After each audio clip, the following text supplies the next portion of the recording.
ओम नमः शिवाय। हमारे चैनल पर आप सभी का स्वागत है। सिंहासन बत्तीसी दूसरी पुतली चित्रलेखा की कहानी। दूसरी पुतली चित्रलेखा की कथा इस प्रकार है। एक दिन राजा विक्रमादित्य शिकार खेलते खेलते एक ऊंचे पहाड़ पर आए। वहां उन्होंने देखा एक साधु तपस्या कर रहा है। साधु की तपस्या में विघ्न नहीं पड़े, ये सोचकर वे उसे श्रद्धापूर्वक प्रणाम करके लौटने लगे। उनके मुड़ते ही साधु ने आवाज़ दी और उन्हें रुकने को कहा। विक्रमादित्य रुक गए और साधु ने उनसे प्रसन्न होकर उन्हें एक फल दिया।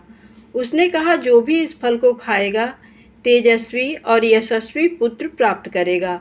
फल प्राप्त कर जब वे लौट रहे थे तो उनकी नज़र एक तेजी से दौड़ती महिला पर पड़ी।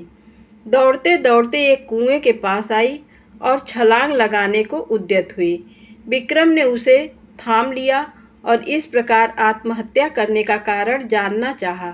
महिला ने बताया कि उसकी कई लड़कियां हैं पर पुत्र एक भी नहीं। चूँकि हर बार लड़की ही जन्म लेती है, इसलिए उसका पति उससे नाराज है और गाली गलौज तथा मारपीट करता है। वह इस दुर्दशा से तंग होकर आत्महत्या करने जा रही थी। राजा विक्रमादित्य ने साधु वाला फल उसे दे दिया तथा आश्वासन दिया कि अगर उसका पति फल खाएगा तो इस बार उसे पुत्र ही होगा। कुछ दिन बीत गए। एक दिन एक ब्राह्मण विक्रम के पास आया और उसने वही फल उसे भेंट किया। विक्रम स्त्री की चरित्रहीनता से बहुत दुखी हुए। ब्राह्मण को विदा करने के बाद वे फल लेकर अपनी पत्नी के पास आए और उसे वह फल दे दिया।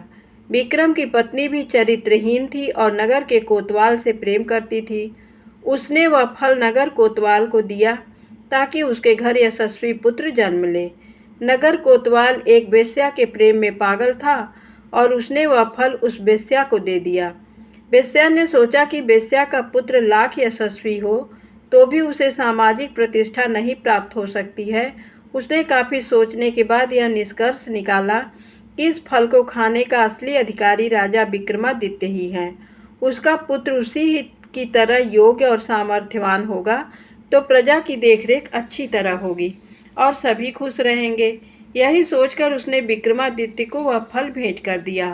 फल को देखकर विक्रमादित्य ठगे से रह गए। उन्होंने पड़ताल कराई तो नगर कोतवाल और रानी के अवैध संबंध का पता चल गया। वे इतने दुखी और खिन्न हो गए कि राज्य को ज्यों का त्यों छोड़कर वन चले गए और कठिन तपस्या करने लगे।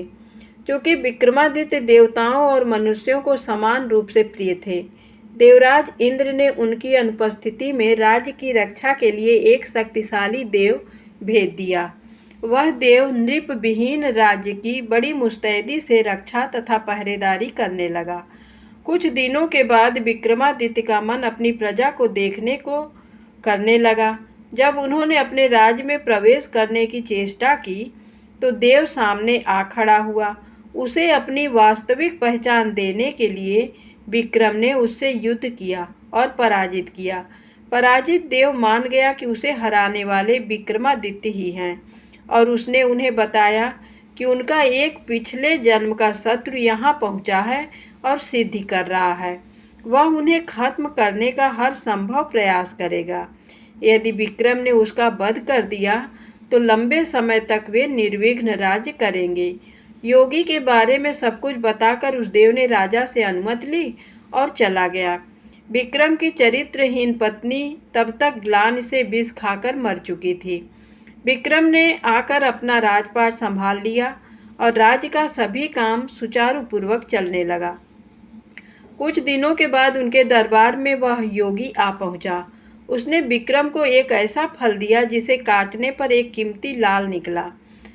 पारितोषिक के बदले उसने विक्रम से उनकी सहायता की कामना की। विक्रम सहर्ष तैयार हो गए और उसके साथ चल पड़े। वे दोनों श्मशान पहुँचे तो योगी ने बताया कि एक पेड़ पर बेताल लटक रहा है और एक सिद्धि के लिए उसे बेताल की आवश्यकता है।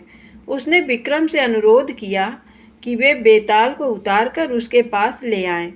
विक्रम उस पेड़ से बेताल को उतारकर कंधे पर लाद कर लाने की कोशिश करने लगे। बेताल बार बार उसकी असावधानी का फायदा उठाकर उड़ जाता और पेड़ पर लटक जाता।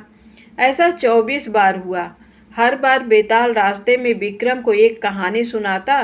25वीं बार बेताल ने विक्रम को बताया कि जिस योगी ने उसे लाने भेजा है वह दुष्ट और धोखेबाज है। उसकी तांत्रिक सिद्धि की आज समाप्ति है तथा आज वह विक्रम की बलि दे देगा। जब विक्रम देवी के सामने सर झुकाएगा, राजा की बलि से ही उसकी सिद्धि पूरी हो सकती है। विक्रम को तुरंत इंद्र के देव की चेतावनी याद आई। उन्होंने बेताल को धन्यवाद दिया और उसे लादकर योगी के पास आए। योगी उसे देखकर अत्यंत हर्षित हुआ और विक्रम से देवी के चरणों में सर झुकाने को कहा।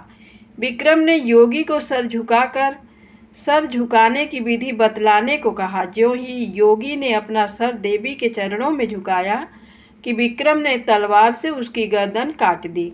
देवी बलि पाकर प्रसन्न हुई और उन्होंने विक्रम को 2 बेताल सेवक दिए। उन्होंने कहा कि जब भी स्मरण करोगे, दोनों बेताल विक्रम की सेवा में उपस्थित हो जाएंगे और विक्रम देवी का आशीष पाकर आनंद पूर्वक वापस महल में लौट आए। धन्यवाद।